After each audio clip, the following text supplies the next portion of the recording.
would a dealer do that, John?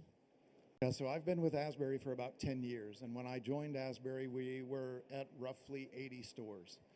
Over the years, over the last 10 years, we've divested about 50 stores, and we've now are sitting at about 180. So we've almost doubled in size, or have doubled in size, and also gotten rid of a lot of stores. And one of the things that we experience as we buy new stores and buy new platforms is the reality that people aren't great at collecting, inputting, and keeping good data. One example that we have is one of the things that Michelle helped us do is evaluate quality data. One of the stores that we acquired had roughly 70,000 customers that had been in their data for almost 30 years that actually had the dealership as the mailing address for the customer. And Why would a dealer do that, John?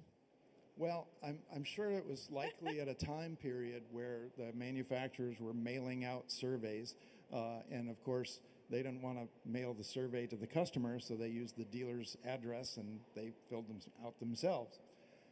Michelle was actually able to use the phone number and the email data for the customer and actually rip out the bad data, and we were able to inject the correct addresses for all of these customers.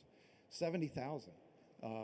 Right now at this minute, our name database sits or did sit about 3 years ago at about 24 million customers, and that's just not even practical.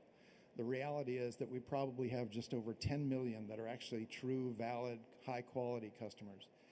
And we've also dropped our name database by half in the last 2 years, much to the success of Michelle and her team, just helping us find the duplicates and the bad data and so on.